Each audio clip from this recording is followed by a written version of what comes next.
Hello, survivors. I am T McVenom with Reality Skew Gamers, and you are on our Friday night live stream. So this week is called Doomsday Preppers, I believe we said. Yes, Doomsday Preppers.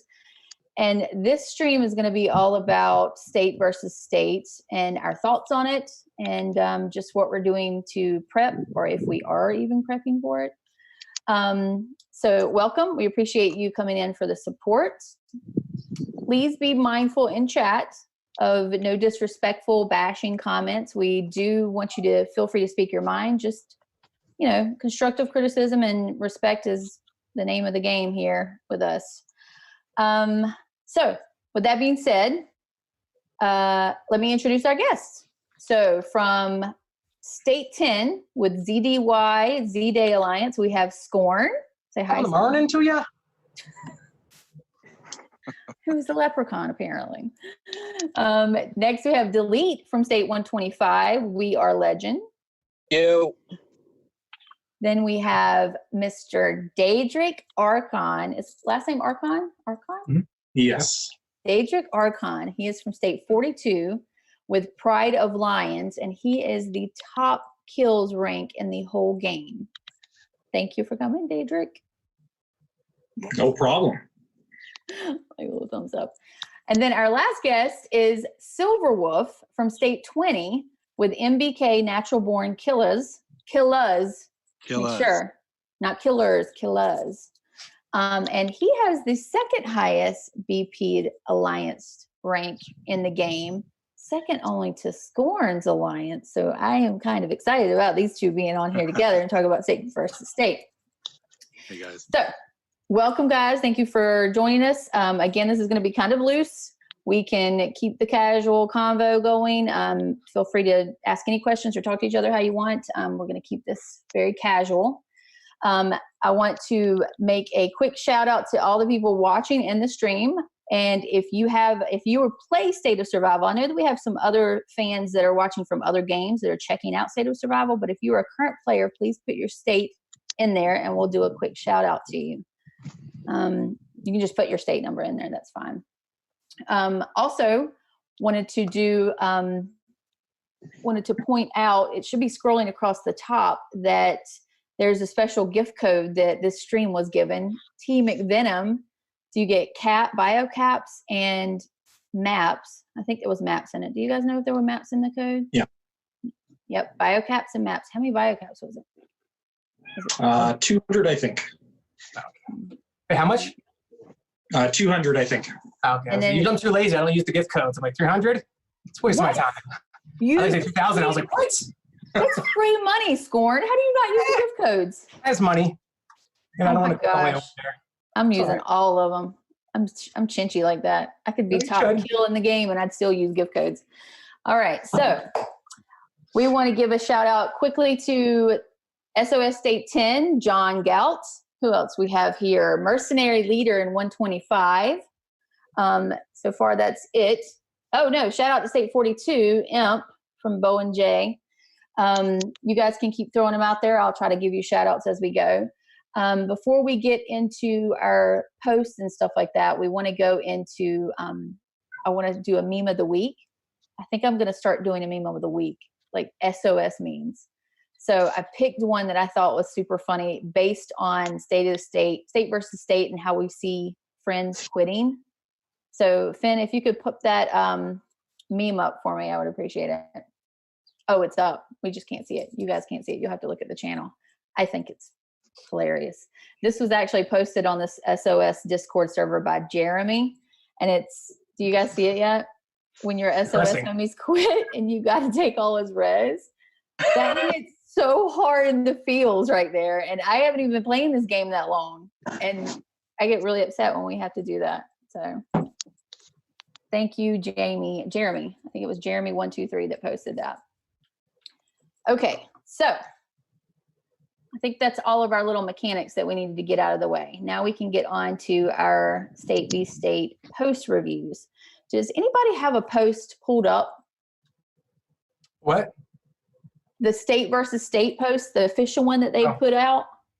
Yeah, I can check real quick. I got my Discord open. Yeah, you can tell how super professional I was with this. That was one thing that I completely forgot to load. Who else do we have? Pope's Wolf, top center is Daedric. Yes, top center is Daedric.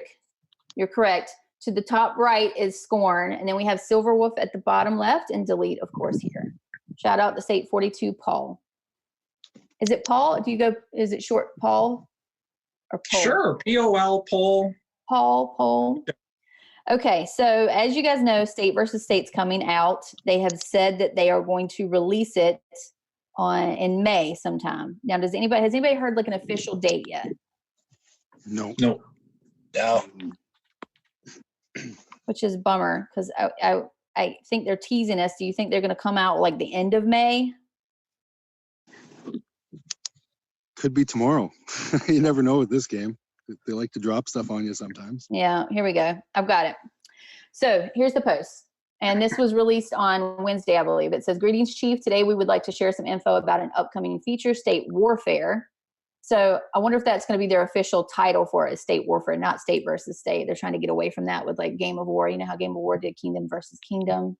They might be just trying to rebrand that. The State Warfare event is a chance to compete for points in the capital against other state. Players will find in unit of state. So which post are you reading off of? Because the most recent one, they called it the Capital Clash. Oh, did they? Yeah. No, see, I haven't even seen that post. Or is the Interstate Capital Clash? And so I'm reading the one from Wednesday. So there was a new one. Scorn, do you mind reading that one if you have a moment? What? Do you want to read that one for me? If I can find it, yes. Yeah, because I haven't seen that one. Oh, wait a minute. No, here. So basically the event contains 2 stages, the preparation state and cross-state capital clash. Is that the one you're talking about? Yes, cross-state. That's it. Okay.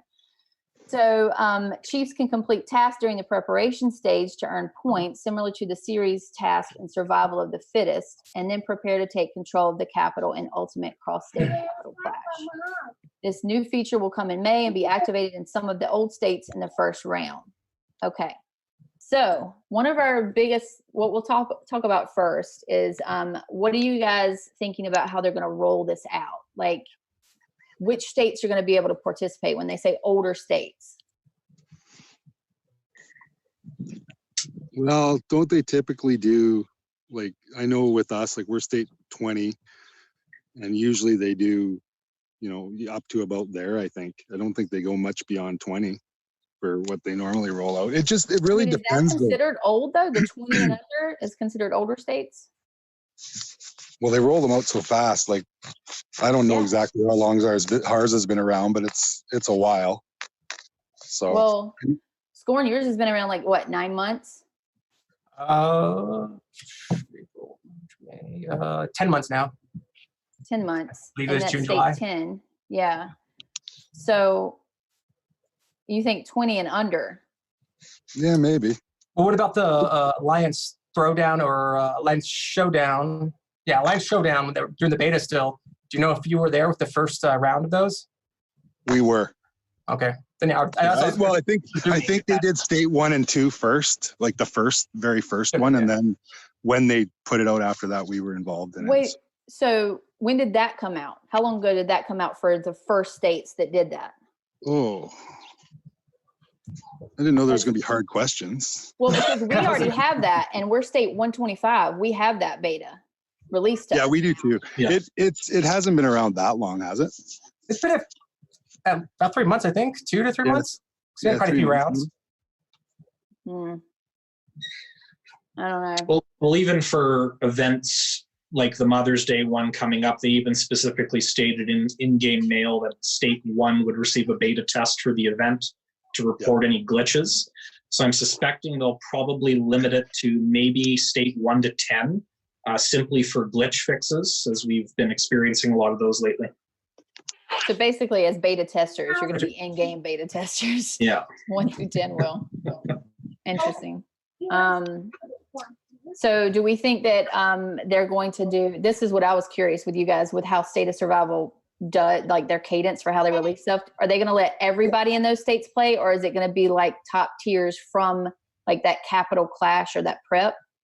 you think that you have to get to a certain tier and then you get to play into the?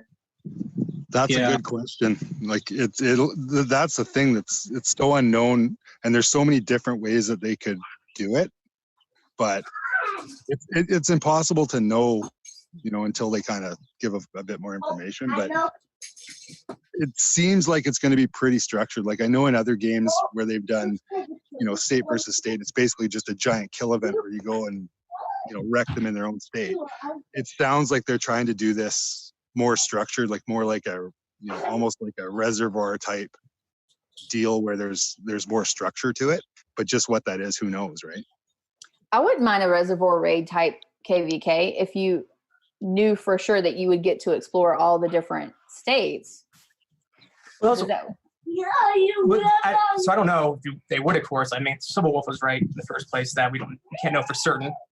I don't see what their motivation would be for having strict rules on who can join or tiers or anything like that. But I never played Scepter games before, but I always imagined it more like a KE type of state versus state. So I was surprised when they mentioned it being a capital clash type, the cross-state capital clash. Like it's much more structured, which I think would be awesome. It would be great. But I also think that it'll be a longer term than RR was, a longer term like fulfillment for the players. I'd still expect that they would still want more of the full-on KE style SVS. Like I imagine jumping around a state, being chased, having to bubble up, set my timer off, in the morning. Like I gotta wake up, reset that bubble, or jump away. That's what we want. That's what we want too, right? Because I mean, all of us that are in big alliances in states, a lot of the time it's, we still have a lot of combat in our state amongst alliances, but we're excited about it if it's rolled out in a good way, where it allows us some freedom to take advantage of the fact that we have, 100 members that are active, that play every day, that, are willing to fight and all these other things. Like there's so many ways they could limit it. And I totally agree with Scorn on that it's, I'm hoping it's a little more open-ended. Like even if it's a capital clash, say both capitals are open in 2 states and you can go to either one and both are in play. That adds a whole element of strategy to the game that we don't see at this point, right? There's so many good things they could do with it, but they have to include, I think they would have to include, you can get points for going and burning hives in other states. You go to the other state, you burn a hive, you get points because then everybody in your state can be involved. And the ones that can't do the combat, they can shield up and reinforce or whatever, right? I love that dynamic in the game that you can reinforce others when you're shielded, because I do too. It lets the lower end players be involved and get some kills and get in. I find it's really helped us build a 100 member alliance where everybody feels like they can partake. Because when you're a top player, I mean, I'm probably top 10 in strength in terms of what I can do to other players in our state. But like our top guy, my co-R5, Wicked, he can wreck anybody. He can solo guys with 1 million troops like nothing, just so keeping everyone engaged through this process is going to, I think, ultimately decide how well received it is and how much it props up the game. Like, I think it's a huge opportunity. That's how I feel. Well, I wonder if they're going to utilize either a new event, use this opportunity to kind of say, I was thinking just randomly, if you had to go ahead as an R5, decide who's going to take on Reservoir Raid and split up your alliance to go ahead and say, all right, these are the 25 guys we want in Reservoir Raid, and these are the 25 guys we want to go ahead and have in Capital Clash, and then this all around 50 is who kind of represents us in this, tiebreaker or winner take all kind of event, in a new situation. I think I would almost imagine they would have to throw something new out. I'm such a baby state though, I'm going to be watching you guys to see what happens, who's going to bring it, what really sets it apart. Who's going to have the smarter hero structure, who's going to go ahead and utilize their troops the best way, and so on and so forth. I mean, that's what I'm excited for. watch you guys duke it out, and I'll just reap the benefits. I really hope that they will, post what which states are going to be, we're going to be able to watch. So we'll know what's going on. We'll know which ones that we can go and be spectators in it in a way. Do you think they'll do that? I really hope they would. I'm thinking they'll approach it. There's another game I play called Rise of Kingdoms. And I'm thinking they're going to approach it in such a way where they're going to build a map completely separate from the state. So similar to when your state first began, there was the fog that covered all the bunkers and the fortresses. You couldn't actually see them until a certain amount of time had passed. My thought process is certain states, let's say 4 of them, will have the ability to go into this new map. And over a certain amount of time, you'll be able to challenge for these bunkers and fortresses, and eventually the capital in the center. And that last standing alliance will then, let's say, be the governor of that grouping. Similar to how they're doing it right now for Reservoir Raid, but instead of the 2 alliances, you potentially have 4, 5, or 6. My hope for the small players especially is that they don't put in requirements. So one of the concerns I have is that they limit a certain level HQ from getting in. So let's say they say you have to be level 28 or above, then that limits all the small players from being able to participate. So my hope is they really encompass and be inclusive with everybody. But again, there is that possibility of requirements, knowing that we have so many big hitters in the States. That's obviously remains to be seen. Do you guys have a lot in the States, like 20 and under? Do you guys have a lot of still lower castles, or is it everybody's maxed out already? We still have lots of low. Stats, people are constantly still porting over and trying to build up in your states? No, not new players. We still have a significant amount of players under HQ 30. They're just like slow growers kind of thing. Yeah. Okay. We do too. I don't have any at all anymore in state 10 I can think of. Yeah, I saw HQ 29. I even messaged a friend today. I was surprised. Like, who is that? I should just let him hit me for resources. He should be 29. He was like, I don't know who that is. Yeah, usually it's kind of it's interesting. I wonder how that works out. I don't know. It makes me want to talk to some state 1 and 2 guys too now to see like what theirs are. They're small. They're like 3 alliances. Yeah, interesting. So, what do you guys like? I know Daedric, you touched on it. What you're kind of worried about, like what possible problems we think might arise from this? Like, are there any things that you could see this damaging the player base as far as like making people want to quit more, or do you guys see any of those scenarios playing out with this? Well, I think one of the things that I'm a little concerned about is that when they set up the restrictions and stuff, it can have a real negative effect on some people, right?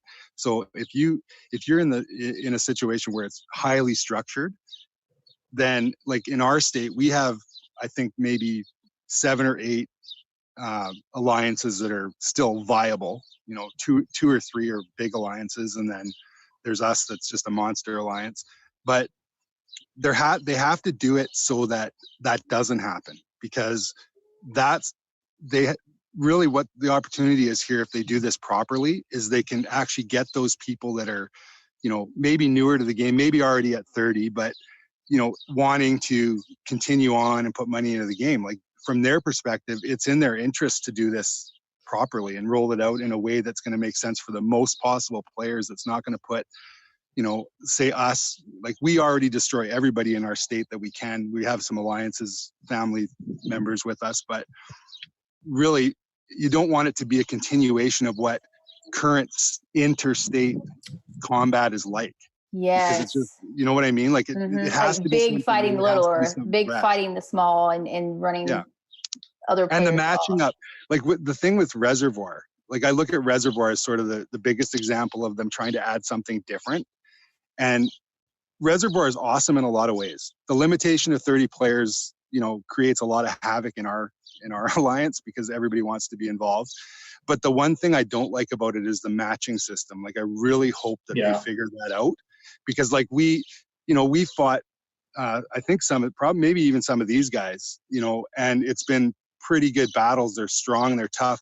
The last 2 times we faced a group that had one guy that was, 250 million BP and a bunch of level 24, 25, 26, and we absolutely wrecked them. Like, that's not even fun for us, So I do hope they pay attention to the fact that it's an opportunity for them to take this game to the next level instead of more of the status quo kind of stuff that they've sort of been bringing out.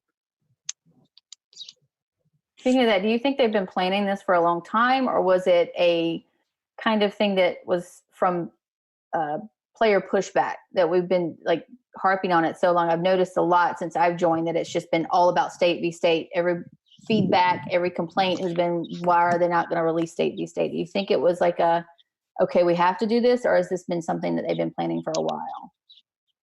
Probably. They've been planning for a while and just kept it quiet. Exactly. I mean, why release something if you're still making money until you get really big pushback? I mean, to be honest, I would think. I'm thinking it was actually a sudden decision. Really?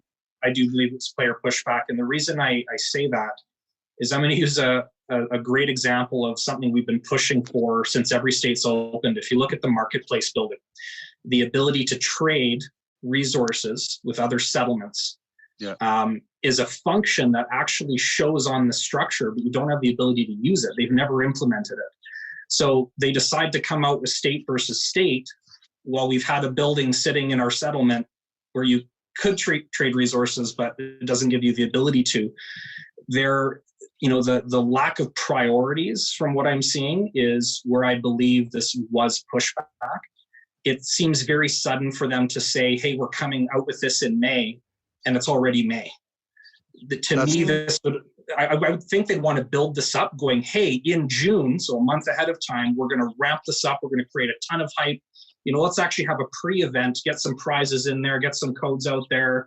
People who've maybe quit the game, give them some time to get back, build their BP and troops back again and get reinvested. This was a sudden, hey, by the way, this is what we're doing. So I do think, and one of my concerns is potentially the bugs that will follow with this move. I don't think they had enough time just on the basis of rushing it. Yeah, I'd agree with that. I'd agree with that. I think they did. I think it's probably been in their mind and in the works because all these games eventually go that direction, right? And this game, you knew it was going to happen because they pushed states out so fast that eventually it's either they're going to have to merge states or they're going to have to do something like this. Like all the games follow that same path. But I do sort of agree with Daedric there that it feels like maybe they're not making as much money as they thought, and this is a way that they can add something in. The key for me is going to be the implementation of it, though. Like if it's not done properly, it's just going to turn more people off because people do get turned off in these games pretty fast. You got to keep something to keep them engaged in it and wanting to spend money on it and all these things. So I do feel like maybe this is a bit of that. I'm hoping not. I'm hoping that they've had time to really plan it out and really look at the dynamics, because with so many states and so many sort of ways and pitfalls to try to match teams up, because you can't do it just by a state, let's say, because there's states that are super strong. They have alliances that are crazy strong, and then there's earlier ones where it might be a bit more dead. So I think that for me is the biggest thing. Like they really have to. Don't put it out until it works, until it's something that's going to work for us, because otherwise it's just going to be another situation where we say, oh, another showdown event that isn't even an event. You just sign up and then hope that you win. Really move around lanes a little bit. Like they need to hit a home run with this, and I'm hoping that they do, because this is a good game. This is a very deep game in terms of what you can do, and for not only for pay players, but even free to play, like we were talking about before. Real quick, interrupt for a second. Sticky Fang Gaming donated $1.99 because he wants to Daedric Aharcon. He wants to see the kitty. He put his money where his mouth is, man. You need to put up the kitty. Come on. Okay. Be right back. Get the kitty. So, what do you think then, as terms of what would be a good, like if you said they need to really do this do this well, what would be the key things that they need to do to make sure that this is a good rollout? Like focus wise, like what do they need to make sure that's on point?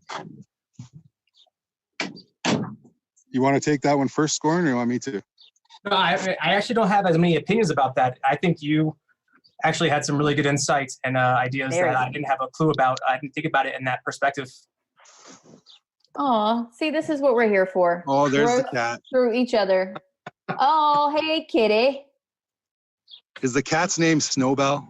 It's Pikachu, actually. Pikachu. So, wait a minute, that was my second guess. Is this the cat that's in your profile picture in the game? Yes, it is. This little poor kitty that's killing all of these pixels? Terrible. So cute.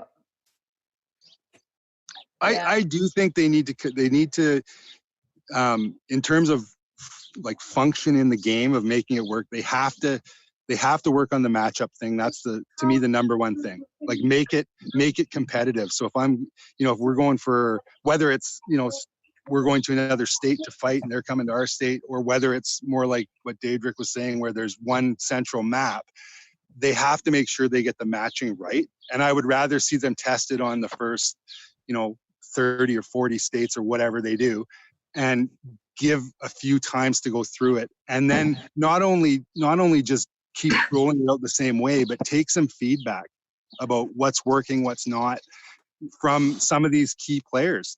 Like there's a lot of people, even these guys too, that they know a ton about this game and how to play it and how to have fun and how to keep things engaged in their states. And there's a lot of knowledge that they could use if they're just willing to listen to it. And that's my one thing I don't like about the game, is that, you give feedback or ideas and you never hear anything, right? They should have a channel for doing that.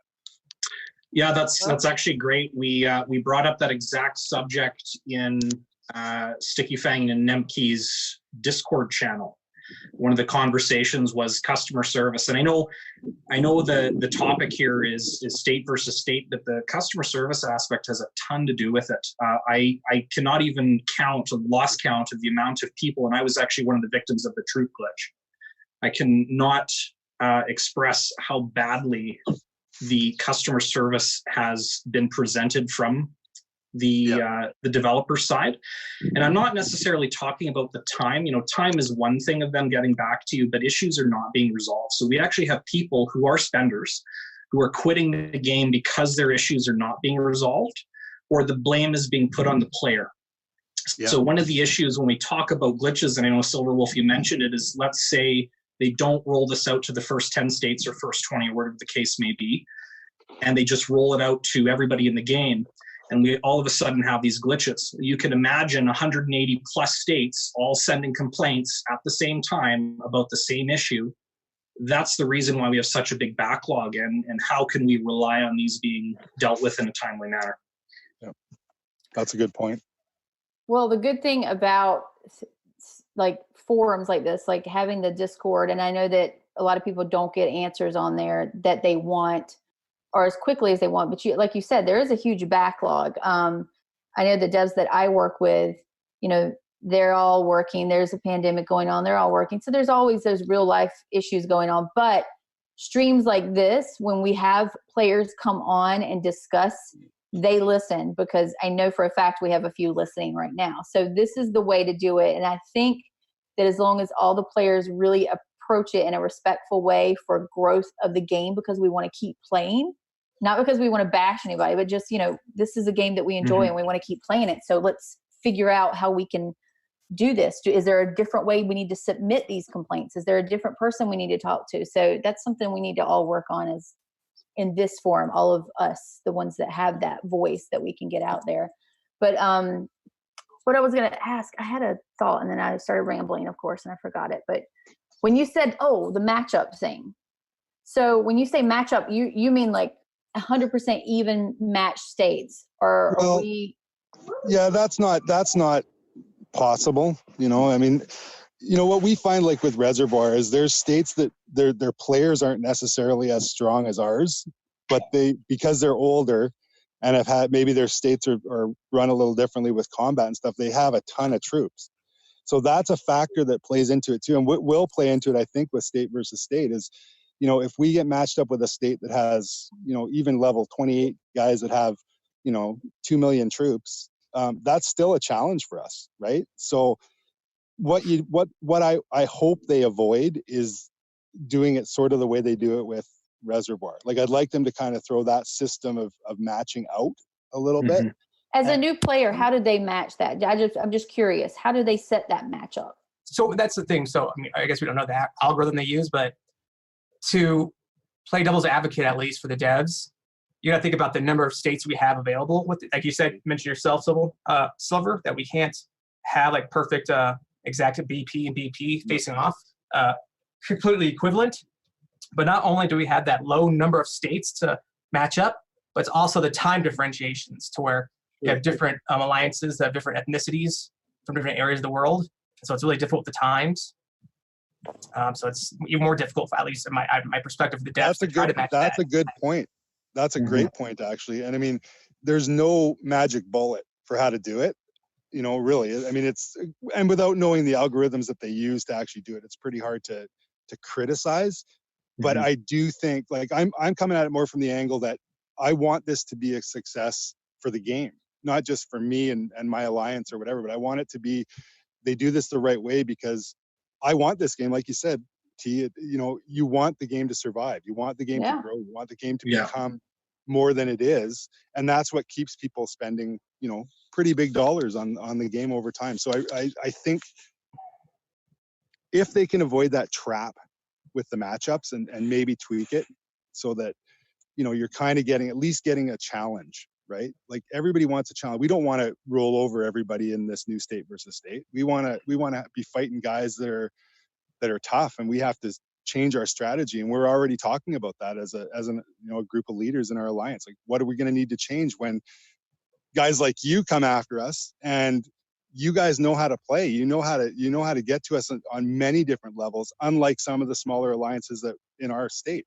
right? Well, look at Daedric just rolling through there, killing everything he touches. I mean, I would be scared to death, even as state 1 through 10, getting his state coming in through there. Like, I mean, there's so many different levels to how you would match that up. I really, honestly, I understand the whole thing about we need to have a good matchup algorithm, but I would have no idea where to start with that. You know, as far as there's so many differences, like even look at my state, 125 delete, you know, he's obviously not at your level yet, but you give us a couple months, he's getting pretty close. And I don't know how that we would be able to still be fair against some of the newer states, you know, like, I mean, and we still consider newer. I just don't know where they would begin that matchup state. So it's a tough question. We're at basically, I don't know, 75 days, 80 days our state is. So, you know, we are extremely young. We're still kind of going through, like, you know, who's going to be, or like settling just kind of like in between alliance kind of still, it's like you guys kind of have it down to a science, you know, where it's like, you know, just speaking with Scorn, it's just like, you know, the way that his entire state doesn't have anyone lower than 30s is scary. That's like, holy cow. I wonder if they would ever approach it to where they kind of nerfed or buffed people's bases to make it equivalent in that regard, you know, or you're talking about some pissed off people with nerfing your investment. I would be mad. Yeah, I mean, but it's like in order to make it as comparable, and if you really kind of want to play it on a strategy basis where everyone would kind of open up and be open to like this new format, maybe that's some way that they would go. I'm not saying that that's like a recommendation, but I can see how that would be a possibility, you know? So I've played another game, and I honestly can't even remember the game it was, but it was a game where you had these states where you actually went in with a brand new castle, like a separate account, and they gave you like a certain amount. And so the strategy was in state versus state to use what you were given to battle each other without the money influence or without your stat influence, but everybody goes in even, but then grows it the way they want to for like, you know, 2 or 3 days.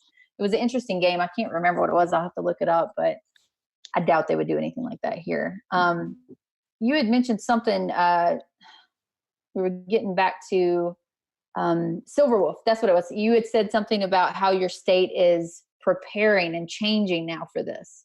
So delete and our state is not changing at all for this. We're too early. We're not even worried about that. We're still like bickering like little children.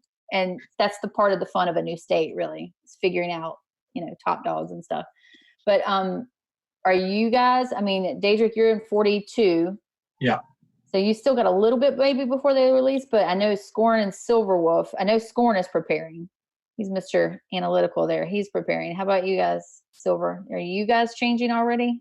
We're talking about it for sure, because I mean, we obviously don't, so it's kind of hard to be really, specific about it. But, we have talked as a group, about the fact that when you faced a top team, let's say, we go against Scorn's team or we go against Daedric's team, that's a whole different, set of, parameters that you're going to have to play within, because like our capital is a good example. We do it really fair. It's open-ended. Anybody can go for anything they want. We win everything, because we're so strong, but we medals and stuff as well. So it's growing, the other ones as well. But we also don't attack their bases to kick them out. Do we really think that if we go against a top state, that they're not going to go after our bases, our weaker players? Of course they are. So we have to, I think there is going to be a little bit of that, where you have to start looking at things. And for me, that's the exciting part about it. And my colleagues, state has basically been cleaned. But if I didn't have any allegiances or like any worry about blowback of just completely trying to zero people and random relocate them, all the different states, is the battle power and the strength varies. So we have people in states who of spenders. So one of the unique things with State 42 is since day one, the political landscape of the state has been very fragile. And so what's been happening is a lot of players who quit the game have actually been coming back since the announcement. And they were players that were well-known, in well-known alliances, top alliances, and they're returning and spending boatloads of cash to get back in the game. And to now bypass the obstacles that we've had since day one. A lot of people haven't begun to see themselves past just their own alliance as much as the state yet. I've been trying to work towards that in a few different ways. I'm going to talk about right now. But now we have everybody from all these alliances, all the R5s and R4s all in one, in our leadership chat I have, another server. And everybody's just, that's all they're doing, just talking all day, every day. It's about what to do with this, that, how to make sure right now no one hits anybody in K this round. Everybody's going to prepare, build up, and talk about what to do alliance-wise, depending on how SVS looks. What's the best way to prepare without knowing exactly what's going to happen. So yeah, it's definitely been kind of a cool, everybody's together a little bit, and hopefully they start thinking past alliances. A bit about it in Discord was that the state v state thing isn't just for each individual state. It really does keep the game going when you start to build a community of the game, because when you have so many different together, but when you have a game where you have these individual states and you're so isolated in your state, if you have pardon my French, a shitty state, then you kind of just lose interest in the whole game. But if you are actually building a community with events where you can cross everyone together in different ways, alliance or with your friends or people in Discord, you're going to stay involved in it more. A lot of us, I'm sucked in every time from that, So I think that's probably the best thing about the state v state is building that community aspect of it. Problem for me is I haven't made many friends in State 42. Well, of course you haven't. You've natural born killer there. Because you killed everybody. Yeah. He's like, hi, Daedric. My name is, you're dead. Sorry. That's exactly how it goes. Did you just scout me? See, the thing with us, like in State 20, we started thinking about state versus state very early on. But when our state started, we had like 4 or 5 alliances that were very strong, very equal power, very aggressive, and we fought like tooth and nail. So over time, what's happened is, my alliance was the top alliance BP wise, but not the strongest because we didn't have the most spenders. We combined with another one, and then over time, what's happened is the bigger ones, they're players that are left, that are spenders, that want to really get into the game. They've all kind of joined with us now. So we're the top dog for sure.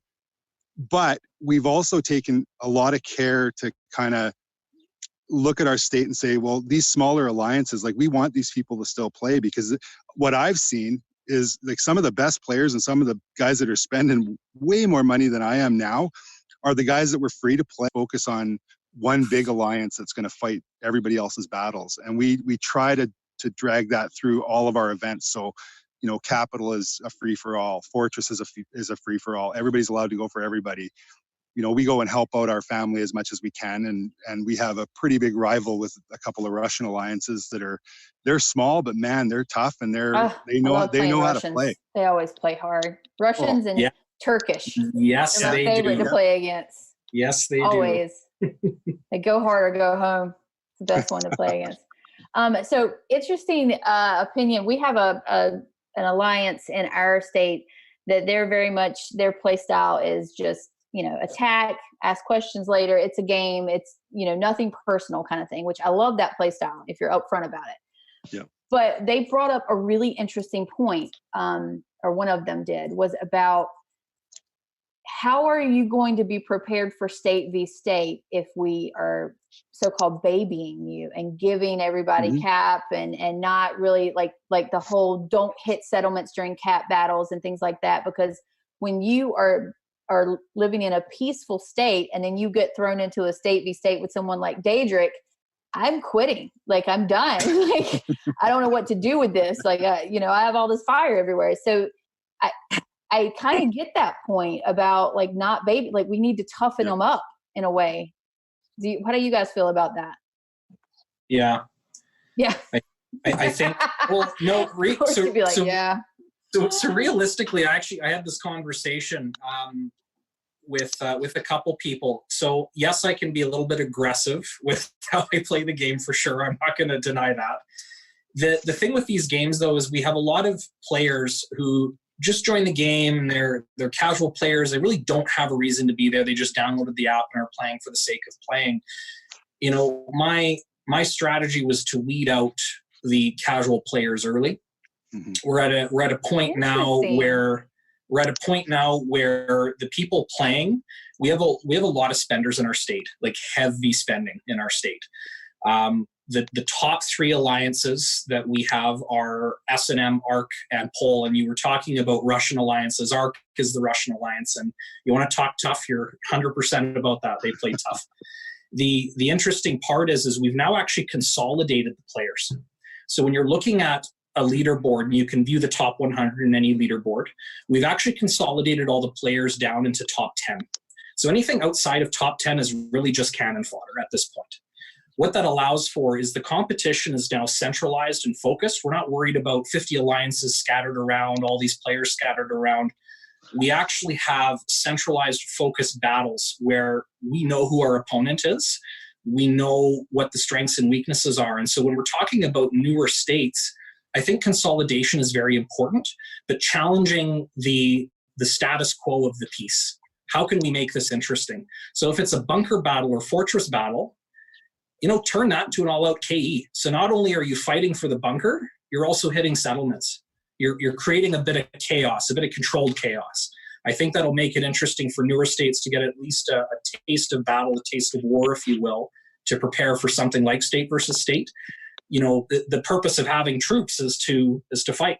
So if you sit there all day and just gather troops and not actually use them, and you come into a situation, let's say you meet Scorn, and your alliance isn't battle tested, I can't really see that going well for you. So, creating scenarios where players get to invest what they put into the game. Delete, what do you think about that? Let's start doing all out Ks like that. All out bunkers. So I really love, go ahead. Sorry, go ahead. I didn't hear it's probably one of our dearest and almost agreed upon rule is don't hit settlements during an event, because there are so many people that I feel like are around the point of quitting the game, that if we just go ahead and start doing that and they take 50,000 in losses, which for some people would be of 50% of their actual troops that they could actually do something with, it would destroy them. Seeing that giant, it's just going to take me 3 weeks to repair this for some people that just don't want to pay into it, that just got crushed anyway. I doubt they're going to want to get back into it. There are already people that are like, oh, you won that bunker. We were looking at it. Wah. And it's just like, today's fortress battle, I mean, we literally went out and it was just like, let's just see how strong we are. And we come before Capital, and we took three fortresses, and shit, I think we gave away, sorry about the curse. I think we gave away one bunker at the end because it was just like, this ridiculous. I think, today we just showed our strength, and it was tough. I mean, it was tough to watch because people were just kind of completely running into a battering ram and just falling away and just losing 8 million. Our top players are losing 8 million BP, in one fell swoop, but I don't know. So I don't know how okay people would be if I was just like, all right, I'm just literally going to clean out settlements while this fortress is up until they literally stop hitting us. I don't know. But the thing is, if you listen to what Daedric was saying, was that it really weeds out the people that aren't going to be here anyway, because those those not mediocre, that sounds awful, but those people that really don't care that much, they're going to put her along for like a couple of months and may not make it past 25 or 26, right? Even if they do make it to that, but their interest obviously isn't there, and it's not all of a sudden going to spark later. I don't think. Like, either you like the game or you don't. Yeah, that's true. So I kind of like that idea of just going ahead and clearing out all the people that don't care, and then just consolidating into like this powerhouse of top 10s to fight amongst each other. I love that idea. Can I add one thing? In our state, I'm the most hated guy ever in our state. You're all hated. I don't even know what you're talking about. You all are hated. We fight about this in our state chat almost every day, where, we attack somebody during a kill event, and, we don't usually go overboard. Some of our enemies, we like to really hit them hard, but, but what I've tried to explain in state chat a lot of times is that this is the time to be learning how to fight and how to defend, because really the way the dynamics work in this game, and I understand it's changing a little bit with these plasma troops, but how it's typically been is the only player that loses troops is the one that attacks. You get everything back basically, unless they absolutely shell you. But so what I've been trying to tell the smaller alliances in our state is that we're doing it not just. Did you just pull the "it's for your own good" part? We did, because you know what? It's absolutely true though, because like you look at the Russian alliances, the ones that we fight against, they're nowhere near as strong as us. They have like maybe 2 or 3 strong players, but they're scrappy. But they've learned how to play. They've learned how to defend. They've learned how to reinforce. They've learned how to do double rallies on capital, all of that. And I mean, we don't get along with them necessarily, but their leader tells me that that's because they don't have a free ride. We're not babying them. We're making them kind of work for it. And you don't go out and zero a whole small alliance. Like that's a terrible way to approach it. But for you to hit them a few times to say, hey, get your shield up. Absolutely. And I truly, like, that is literally the number one thing that's happened in State 42. The players that have stuck around, there's like a list of 50 minimum that I can think of that I've just hit more times than that are, days in a year. And they're stronger than ever. Like, their stats have skyrocketed. They've put money in the game, but they've persisted. But Silverwolf, you've nailed it on the head. The attacker is the one that takes the losses. The enlistment center, you only take a 20% loss. You actually save 80% of your troops based on the limit of your enlistment center. You save 80% of your troops. So if you have 600K, sure, you're going to lose a couple 100K, but you're not out of the game. You're still in.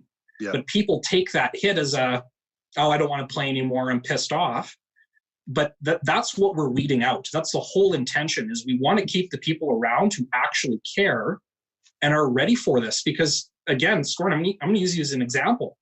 Number 1 Alliance BP, you go against an alliance, let's say that's casual, you're going to make half their alliance quit. So if we can avoid that from happening and do that now, you're going to be facing alliances. Yeah, you're going to be facing alliances that are resilient. They might have HQ 26, 27, 28, but they're people who will scrap with you. Yeah. That's it, Julie. Let's clean the whole state, 125. Let's clean it up now. Just real quick, I just want to jump in real quick. I just want to say, so I don't disagree with you guys. I think you guys are mostly accurate. I just want to say from like a opposing view is that there's a balance. It's not this, hey, you want to battle test everybody or you want to baby everybody. There's a balance between you want people to grow, to be able to take on stronger people, in addition to being able to be strong.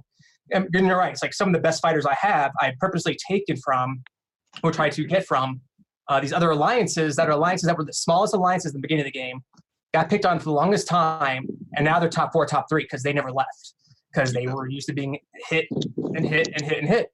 So you're right. I agree with that. But I still think there's a little bit of a balance between how much do you hit them and do you not hit them. Yes. I mean, even now, like, even with ZDY, like that's something that we've talked about, discussed frequently, to where we have some of the people that are battle tested hardcore, but there's some who are very selfish farmers that are very much going to be like, oh crap, I hit this guy with a solo because I'm not thinking, I lost almost everything. I'm probably gonna be done playing the game after a week now because I'm gonna lose motivation to keep building troops to get back to where I was. So you're not a big fan of the so-called zeroing. Like you don't want to take. We are hardcore about not zeroing. The only time we ever zeroed was an alliance that's long story there, but an alliance who would constantly pick on other alliances, and they were good fighters. They were really good fighters, but they knew the battle mechanics really well. But anyway, so like we zeroed them because it was one of those things that like, all right, it's about 6 months. Oh, you guys are jerks. No one likes you. Get out of here. But generally, no, we don't zero anybody. And so now we take the same approach, Scorn. Like we don't just go out and zero absolutely everybody. Like we've had enemies in our state. Like I said, we were pretty evenly balanced early on. And the alliance I started, which is now what it is now, but originally we were kind of the one that was getting kicked around. We had a German player in our thing early that spent a ton of money, and they would just ravage us all the time, over and over and over and over. It led to the merge that we did, which got us our strongest player and kind of turned our ship around.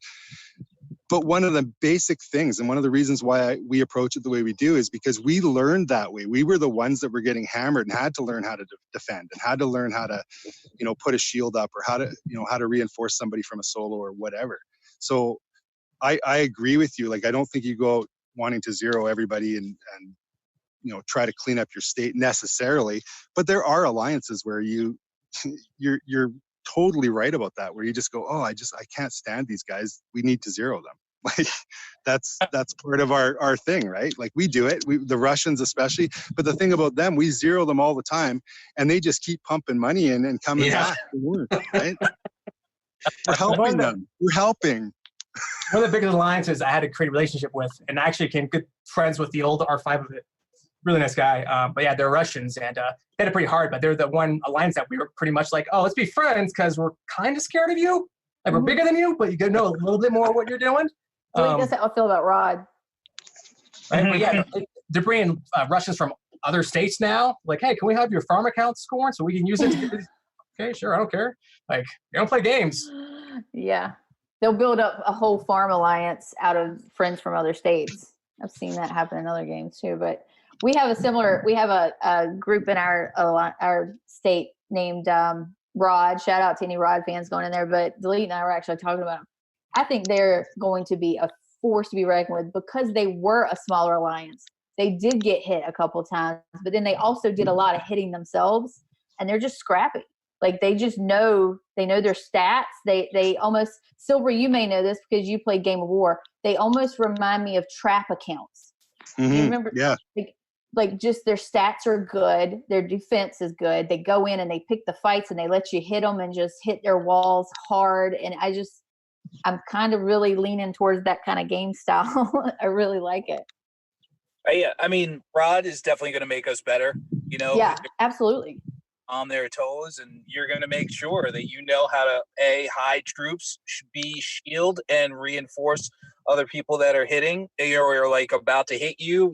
Like composing how your base structure is, I think, is going to be a big part, where you always have one pretty big person around you, so you can basically try and reinforce as many people in your alliance as possible before they get hit. But Rod was, a bunch of their members were at 20 million yesterday, and they're at 52 right now. And that's because we pissed them off. They're like, all right, done. We're gonna just drop some money and just ruin all you fools right now. I'm at 80 million, and I feel like I'm gonna be a small account in no time compared to them. And it's so interesting. All the conversation here, we talk about people getting hit and they spend money. That's the cool thing about this state versus state or state clash or whatever it's called is, the more events that they put in, and that's why I think the Alliance Showdown is not an event that really brings a lot of interest, because it's like a 2D platform, if you will, right? Where you're not really doing anything. You check your troops in and then you walk away and let it do its own thing. But when we're talking state versus state or capital or bunkers or fortresses, the more events that we add where people get to be pitted against each other, you're injecting more money into the game. You're actually putting an incentive for players to spend more when they have an opportunity to get in on the action of war. So as much as I've pissed people off in State 42, I've unintentionally or intentionally caused someone to spend more money because they're going, you know what, I'm sick and tired of getting hit. I want to be someone who can be competitive, and now they are. And now they don't get touched anymore. They're off doing their own thing, or they're in a strong alliance. And we actually had that. There was a case about a month ago. The number 2 ranked alliance in our state, we had a merge that was caused because I wouldn't stop hitting the alliance. And so it caused a merge between the Russians and the alliance I was hitting, and now they're number 2 in battle power, and they're right behind number 1.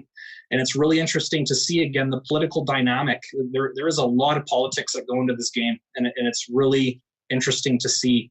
It's not just to get online and do your dailies. There is politics beyond politics and this sort of stuff, and that's why, Sport, when you're talking about having separate server chats and all your R5s and R4s getting together, man, it can be diplomatic. Wow. Surprising to hear that, like, shield or burn is like, that's the game. That is the game.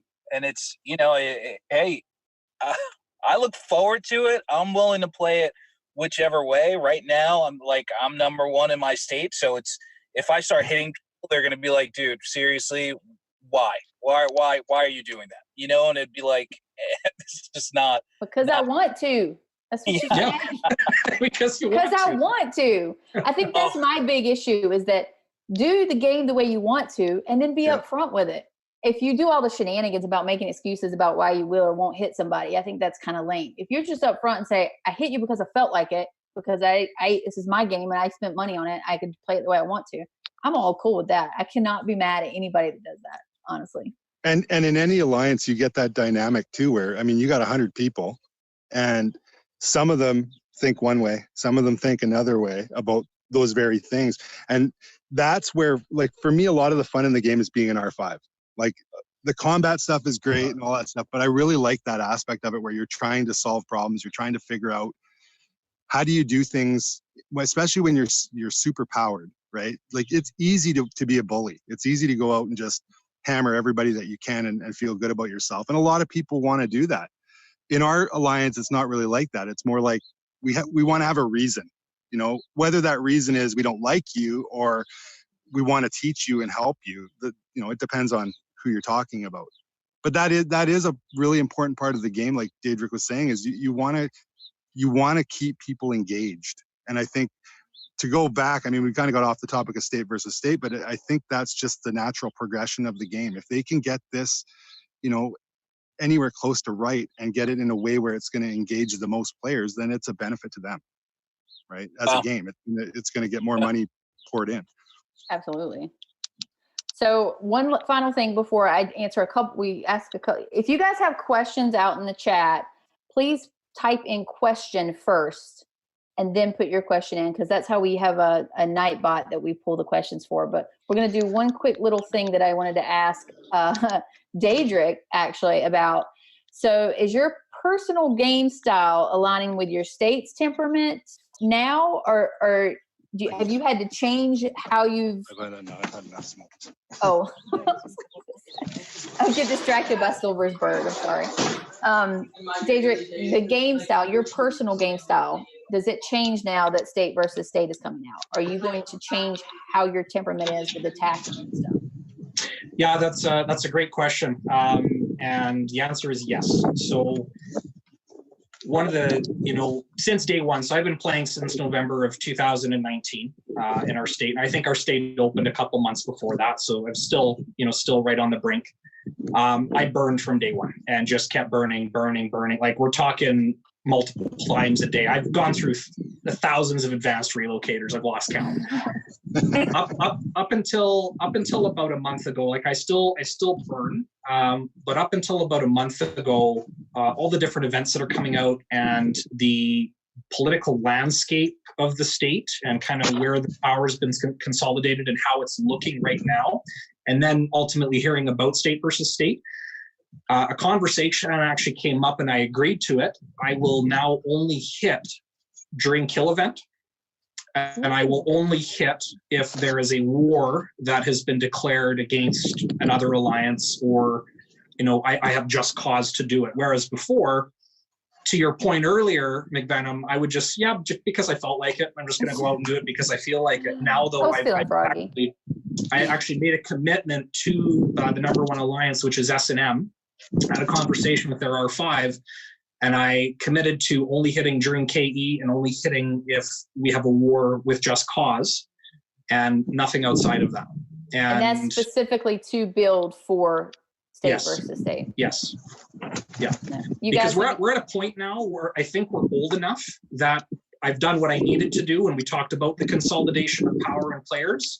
I've spent enough time doing that I'm more than happy to commit to this. It gives me a chance to focus on my alliance and help and guide and mentor the people that I'm playing with. As much as I like to kill players, I do a lot of mentoring as well for people playing the game. I get messages daily from other states with tips and advice. So more than happy to help. But it's going to be a big change for me. I'll put it that way. Scorn, has your style changed at all, or is it pretty similar? It hasn't changed at all. But I do have to head out in a second. So I just wanted to say something real quick to the devs before I head out. Yeah, do it. Definitely. So earlier we were talking about the upcoming SVS. How you guys are going to do it? What is that going to look like? Potential issues, worries, all really good questions, good answers. I wanted to hit on something which I think Silverwolf and Delete both also kind of the same topic is the focus on variability, that people get bored. I mean, when you think of food, no one likes to stay in their house all day. We like to go out and see different places. We, as creatures, we like variability in our lives. And that also goes with the game. It's easy for us to get bored. And so we have this, and I think Daedric is probably going to be correct, feeling with what we're expecting what's going to be like, what's going to be too structured. And we can't have a perfect matching system.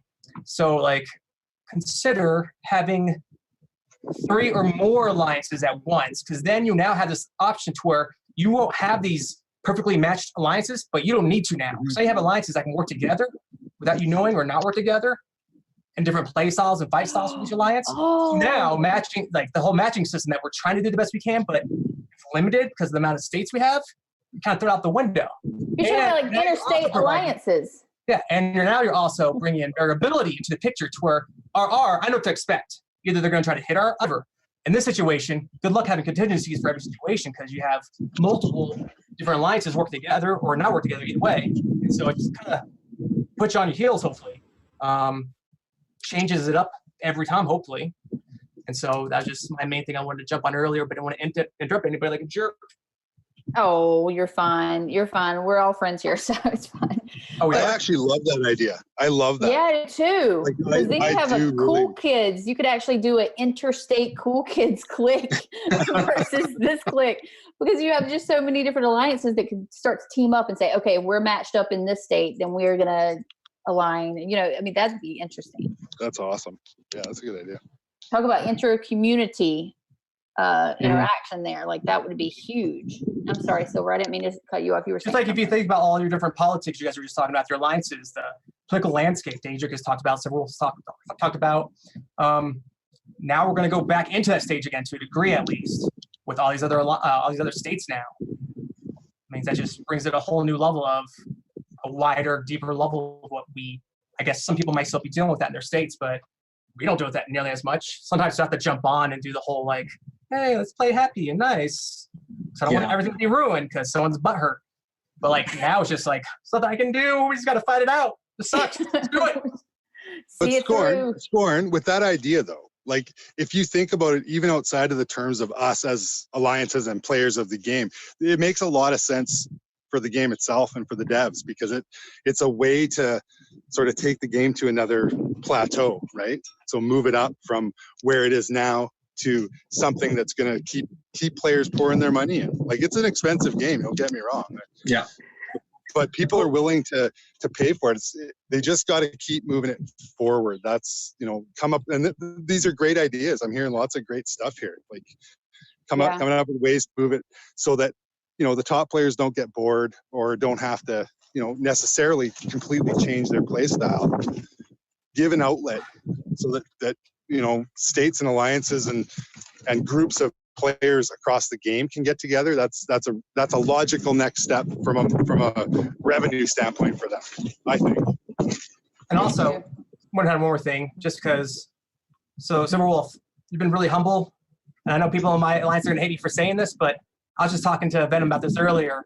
That when we were looking at like, okay, who would we worry about the most? And I remember suggesting somebody, because there's another state that was trying to implement my idea, but they kind of failed at it. But then NBK was highlighted. A few people were like, what about NBK? I think they're the ones we should worry about. And I think they were correct. They're a very humble guy. That's done cool stuff. So don't we worry about so many others, man. Like we're you know what? We should probably be feared because we just love the game.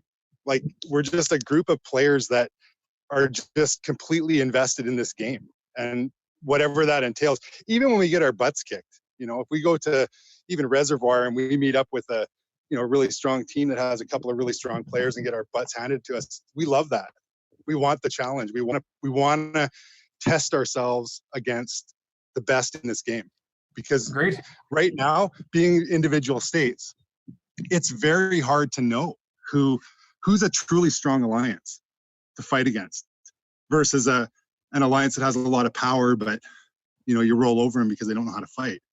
That's where we're at. Like that's why we're super excited about whatever they come out with. We'll love it. We'll love it for what it is, no matter how they roll it out. But that's one of the biggest things for us is we're just looking forward to fighting against some of these really strong teams that everybody knows, everybody sees you on these shows. Like that's what we're excited about. So I don't know how strong we are compared to you guys, to be honest with you. Hopefully I'm excited to see you two fight. Yeah, exactly. And I know exactly where I stand in this group, at the bottom. I think I'm at the bottom here. Like you're a good 40 mil over me. But I'm on the come. True. So, well, Scorn, do you still have to go?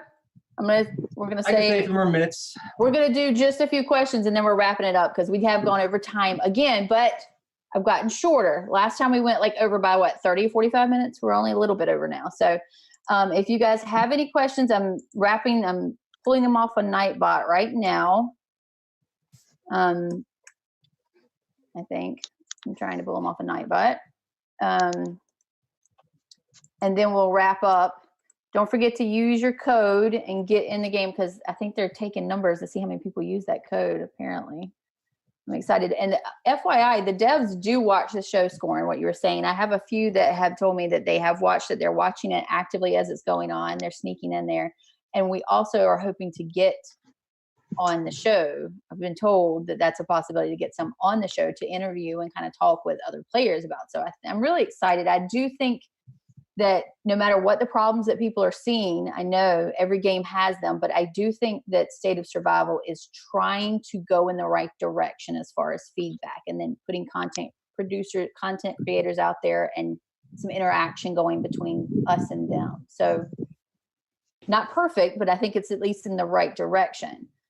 Okay, so first question we have. Also, I forgot a super chat. Sticky Fang put up another super chat, and I missed it because I was so involved in the conversation. But he did $4.99 for the kitty to Daedric.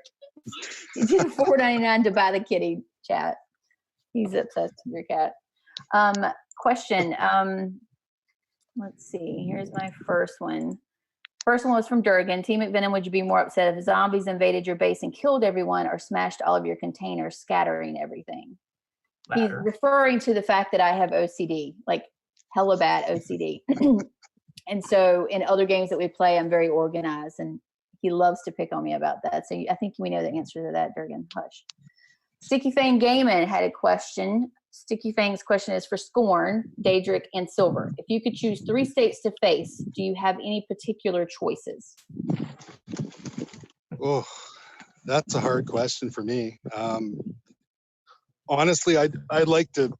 The only one I can really think of that I would want to fight against is probably State 6, because that's where I started in 1, but I was a nothing. Wasn't interested in the game at all. And then I went to 6, and that's where I kind of learned all the wrong ways to spend my money. And the alliance that I was in there is still pretty strong, I think. So I'd like to have a battle with them, right?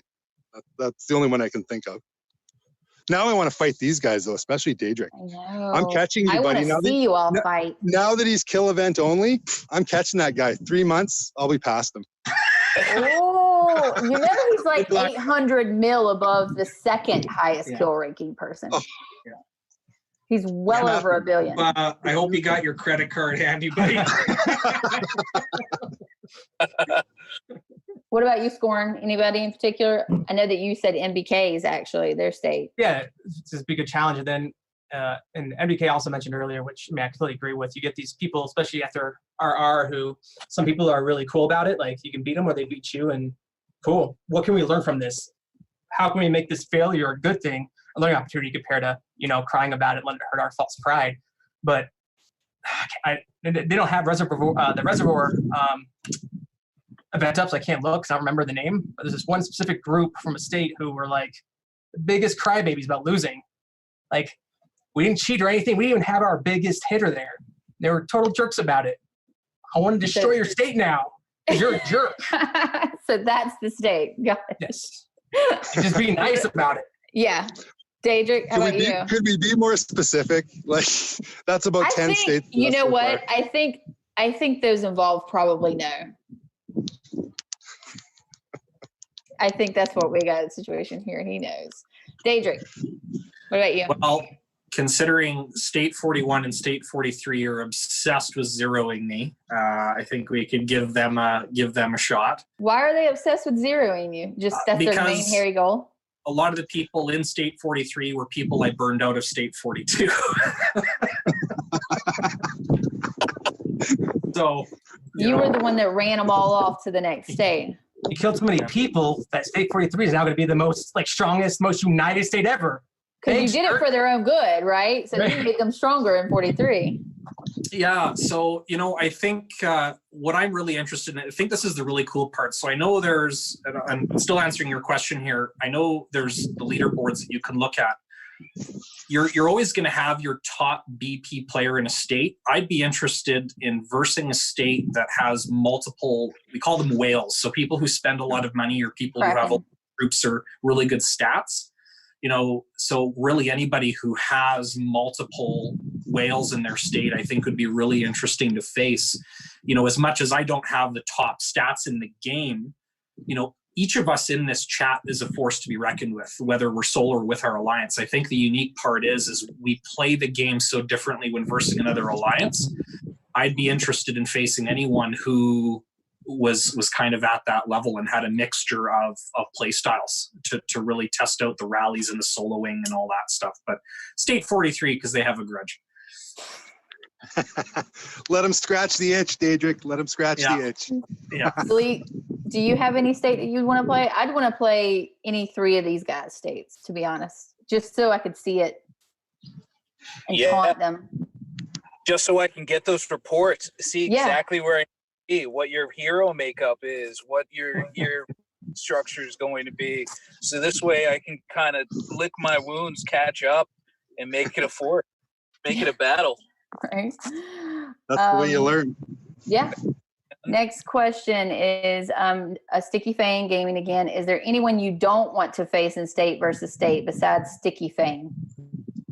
Shameless plug. Oh, come on. I mean, obviously, I think you guys all said that you want to face people that are strong. So there's not really the only. Sheriff. Yeah. Biggest character. We've went off against him in RR a few times. And it's very, very skewed, which normally is a weakness to where, okay, cool, we got this guy who's the biggest, strongest person in the game. But then most of his alliance are all like, a lot of them are under 30 still. And we were able to destroy them quickly. But he's so strong. Like, I think. Who is this?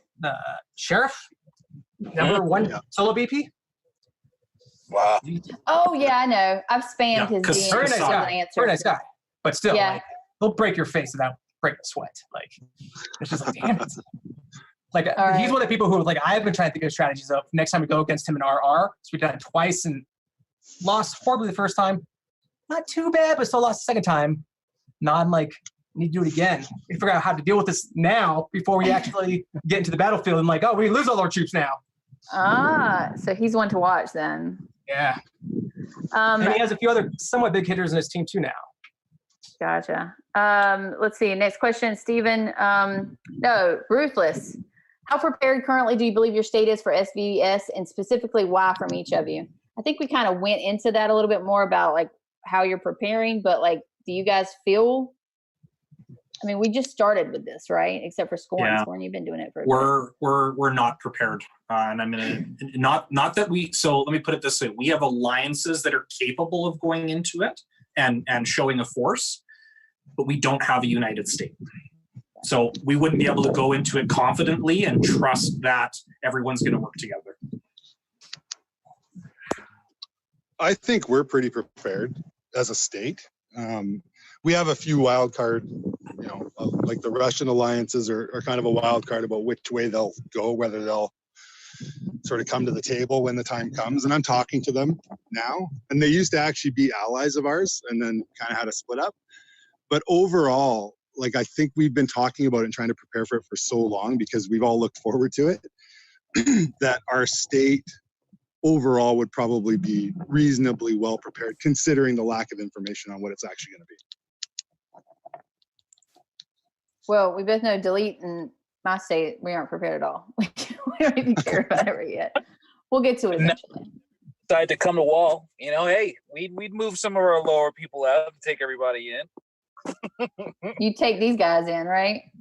Oh, for sure. Yeah, I would too. Okay, next question. Let's see. Sticky Fang Gaming. Have you ever reflected on the fact you're widowed so many wives from your killings in 42? So many mothers left without their sons, you monster. The phrase I used with someone today is, if you don't know how to buy a bubble and you don't know how to use a bubble, you probably shouldn't be playing State of Survival. You don't even have to buy bubbles. You get them. I mean, like, you don't even have to buy them. Well, the Alliance store, if you're in an Alliance, you can just buy them out of the Alliance store. You know what cracks me up? This is sidetracking, but when people in state chat go, oh, it's a big game talk under a bubble. Why don't you drop your bubble? I'm like, why? Why would I do that when you would kill me if I drop my bubble? This is smarter. And plus it pisses you off more. You spend more money and then you come at me stupid. So it's better to bubble. I don't understand why people always. It's also the honor they try to. You know what I do when someone tells me that? What? I drop my bubble right away. As soon as somebody tells me, it's like, go for it. I'm right here. None of them do, but I drop my. But let them pour. That's funny too. That's funny too, though. The advice I give people all the time in this game in our state is, even the strongest player can only take from you what you give them. Sure, if you know how to defend and know how to use a bubble and know how to pour it away from a rally, you're going to frustrate the heck out of them because they can't hit you. And there's been guys in our state where we literally for months we wanted to tag them and we just couldn't do it because they were just so good. Finally we did, and it was awesome. But that's my advice is, even if you're a small player, play smart. Put up a bubble. Don't give them free kills. That's my advice too. Don't learn how to avoid getting hit. Learn how to get hit and protect yourself while you're getting hit. Don't just play the game of not getting hit at all. You should learn how to get hit and move your troops around and protect everything and spend your res and do all that stuff. That's the fun of the game. And Wolf really hit on that point. I like that. Exactly. You hit it really well, to where the people that we had to zero because they were just bullies to the other alliances. One of the things that made them really good, what they knew how to fight, was they just use those ports. Like ZDY, we've always encouraged now the idea of we don't put frags in the store or anything like that. A lot of our research techs already researched pretty much. But still, so we're worrying about money a little bit now, but generally, I have over 100 ports, and to me, that's low. That's what it's going to be like. It'd be port left and right. Yeah. I have one. I have one port right now. Go to the marketplace, HQ30. Yeah. Okay. That's where I got it. A few more questions, guys. John Gout. Are the devs ever going to fix the glitchy coding that causes things like random disconnects, the frozen marches, etc.? I hope so. And now I see a lot of people are talking about these glitches that are happening. I haven't experienced tons of it, but I have experienced some of it. I almost threw my phone to the wall the other day, and we were in a cat battle, and I had to close out while I was in a tower. It was getting rallied, and I was supposed to be pulling out. Mine was the only one left. I almost threw my phone against the wall, but that's the only serious glitch and crash that I've had. Have you guys had? I mean, y'all been playing longer than me. Yeah. It's pretty bad. Yeah, I had a serious one recently. I lost 45 million battle power because I had all my infantry taken away during the plasma upgrades. That's all my battle power. So and because you said the devs are listening, this is obviously all constructive. Mm-hmm. My experiences, and I provided screenshots. I even had the whole conversation in the SOS Discord with Sticky Fang. Sticky Fang even helped me. I received no support through the customer support line in game. I was actually told that, sorry, we can't compensate you. And we believe that you trained the troops for free. So what had happened was people were getting a timer with 0 on it. So they kept hitting train. And so they got, millions of troops for free. The thing with me is I had the troops prior to the plasma upgrade. So they took troops away that I already had, but then I was told that it was my fault and I wasn't getting my troops back. So it took Sticky Fang and the community manager, Ashley, to escalate my issue for me to get my troops back. Ashley's great. I love Ashley.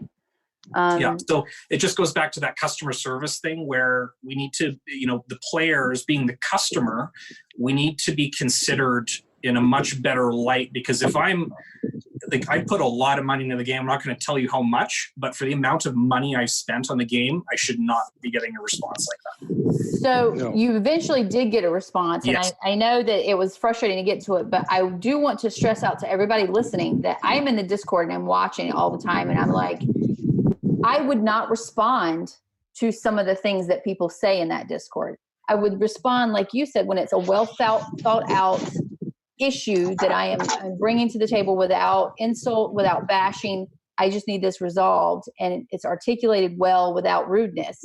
I'm going to listen to you a lot quicker than I'm going to be with somebody just screaming and cussing and yelling into the Discord. And I keep telling this to all the players, is like, if you want to get a response, try it the right way first. And even when you get frustrated, keep going that right way and just keep pushing through like you did. You've eventually got a response that you wanted to, if you get the right person. But that right person is not going to listen to you if you're not giving them the right respect right off the bat. So just keep that in mind, guys, when you are having these frustrations going to the Discord server. What were we talking about? Yeah. So the disconnects, I hope they do fix that. Like you said, I don't know what else we can do other than just talk about them here like this, or, report them every time it happens, just screenshot and report. Hopefully they would just eventually start working on that backlog of fixing. It's frustrating when it happened. Like there's some serious glitches or slowdowns or kickouts that happen during like Reservoir, let's say. Yeah, I remember that. Yeah. That's happened to us quite a bit. And it is frustrating when you do put together a nice email to them or whatever and say, here's the problem, letting you know about it, what can you do to fix it, kind of thing, and never hear anything back, or you hear that same thing. I've had that same thing happen with a troop situation. It was a long time ago where they basically came back and said, no, we basically can't prove that that you lost these troops because of us, so you're kind of out of luck, right? So I would like to see them take the feedback from, especially these guys and players like this, that we see those glitches every day when we go into a capital battle or go into a reservoir, or and something happens and it costs you. It is frustrating. So I would hope that they want to improve their product. That would be the first thing to me, is make the game playable. Something as simple as letting us trade resources, as Daedric talked about earlier, right? Little things that have been sitting there right in front of our noses for months and just seem to fall by the wayside. That one little thing, even if they fix that, everybody would be like, kind of take a deep breath and go, wow, they're listening. Yeah, at least they're doing one little thing at a time towards something. I agree with you on that. So devs, listen up, give them a trade. Give them a trade. Yeah, seriously though, McVenom, that marketplace, like trading resources between settlements, I cannot express to you the amount of activity that would actually drive in the game. Like huge. Absolutely. Like Scorn, I know you're saying you maybe have one level 29 in your state. We're talking about, even my states where we have still level 26, 27. I have like 15 billion resources of each type of resource. If I can constantly feed all my alliance members resources all day and get them growing, they're going to play hours more in a day just because of that. But from a developer, from a business standpoint, is that smart to have to have the one person that is spending tons of money feed the others that aren't going to spend money now because they have someone feeding them? If you put a limit, just playing devil's advocate here. Yeah, if you put a limit on it, so you put a cap per day. Let's say I can only deliver 200 million resources a day, and there's a cap on it. If you put a cap on it, then you're fine. What they do with KOA is they have like a percentage interest you have to pay when you give resources. It's kind of similar. Oh, interest, you have to pay for it. Yeah, so like 20% of what you're sending, you got to pay to send it. That would so it's one of those things where it kind of hits you a little bit, but still helps. All right. That would be a good model. I would like to see that, even if they did that where they said, we're going to, add 20%, take 20% off the top. That's a good one. All right. Next question. Mercenary leader, delete, I'm right behind you. Are you going to shield? Is that what he said? Are you going to shield tomorrow? Oh, yeah. I actually haven't shielded in a long time, and I shielded for Merc out of respect today. Just a little nod of the cap for him. Interesting. Tiffany Brown, where is Cooper? Does anybody know what that means? Yes, that's one of my cats. Oh my gosh, how many do you have, David? I have 4. Ooh. Yeah. I don't take you as a cat person. Oh, I am a cat person. I would think of you more like a Doberman or a Rottweiler. No. No, cats all the way. All cats. I would hope you're a cat person if you've got 4, my friend. Let's see. Last question. Mercenary leader. Oh, he already said that one. And Tiffany Brown, where's Cooper? Oh, it looks like that was in the questions. I think. If I didn't get your question in, guys, I'm new to Nightbot. Finn is my producer, and he left me on Nightbot, so let's blame him. But everything, I think we answered all of the questions. We want to thank you, guys. Do you have any shout outs that you want to do, pimping your states or alliance or anything like that? Oh, I should give a shout out to my 2 other R5s for sure. Wicked. I can't say the last name of him, but he's our strongest player. And Terrible Tornado. She's awesome. They, the 3 of us manage things together. And is that her name? That sounds like a roller derby name. Terrible Tornado. I don't know where she came up. She used to be Storm, and then she changed it to that. So I don't know where she came up. I like it. They're awesome. They deserve a shout out, even though they made me do this. Jerks. Well, I'm glad they made you do it. We've thoroughly enjoyed it. I've learned so much from you guys already tonight. I'm really excited about having you on more. If you ever want to come back on, you can. Scorn, do you have any pimp outs that you want to do? put you on the spot. Thank you, State 10. You're awesome. Yeah, I'm excited to see State 10 and State 20. One day. One day. I'm really excited. Daedric, do you have any shout outs for anything? Yeah, shout out to you actually for this chat this evening and just even the live stream. I think doing this on a regular basis and getting players involved, I really do believe that this is a kind of a catalyst for getting people engaged in the game again, or even more engaged than they already are. Even if they're not in the states that we're all from, it really gives people something to look forward to and know that there's really a community out there and something that we're building. And actually, shout out to the devs. I do want to say to the devs that this game has so much potential. Like it is nothing but potential. When we talk about, like, we could have a live stream just on ideas, right? Like that's how much there is out there. Let's do that next week. So yeah, why not?